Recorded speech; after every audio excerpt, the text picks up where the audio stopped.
and had neither stairs nor door, but quite at the top was a little window.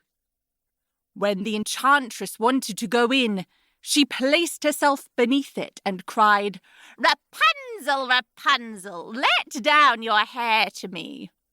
Rapunzel had magnificent long hair, fine as spun gold, and when she heard the voice of the enchantress, she unfastened her braided tresses, wound them round one of the hooks of the window above, and then the hair fell 20 ells down, and the enchantress climbed up by it. After a year or two, it came to pass that the king's son rode through the forest and passed by the tower.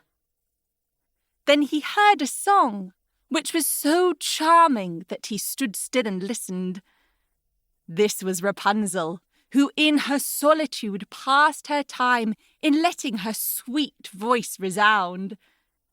The king's son wanted to climb up to her, and looked for the door of the tower, but none was to be found.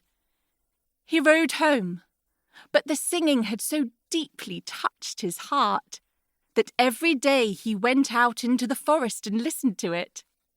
Once, when he was thus standing behind a tree, he saw that an enchantress came there, and he heard how she cried, "Rapunzel, Rapunzel, let down your hair to me."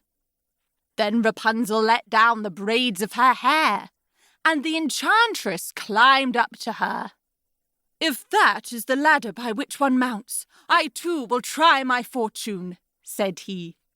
And the next day, when it began to grow dark, he went to the tower and cried, "Rapunzel, Rapunzel, let down your hair to me." Immediately the hair fell down, and the king's son climbed up. At first Rapunzel was terribly frightened when a man, such as her eyes had never yet beheld, came to her.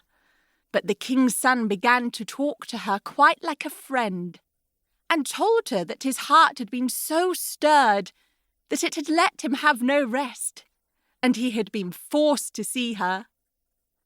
Then Rapunzel lost her fear, and when he asked her if she would take him for her husband, and she saw that he was young and handsome, she thought, "He will love me more than old Dame Gothel does." And she said yes, and laid her hand in his. She said, "I will willingly go away with you, but I do not know how to get down. Bring with you a skein of silk every time that you come, and I will weave a ladder with it. And when that is ready, I will descend, and you will take me on your horse." They agreed that until that time he should come to her every evening, for the old woman came by day. The enchantress remarked nothing of this, until once Rapunzel said to her, "Tell me, Dame Gothel, how it happens that you are so much heavier for me to draw up than the young king's son. He is with me in a moment."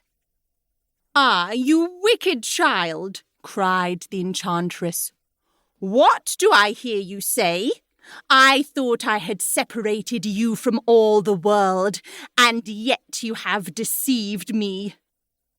In her anger, she clutched Rapunzel's beautiful tresses, wrapped them twice round her left hand, seized a pair of scissors with the right, and snip, snap, they were cut off, and the lovely braids lay on the ground. And she was so pitiless that she took poor Rapunzel into a desert, where she had to live in great grief and misery. On the same day that she cast out Rapunzel, however, the enchantress fastened the braids of hair which she had cut off to the hook of the window.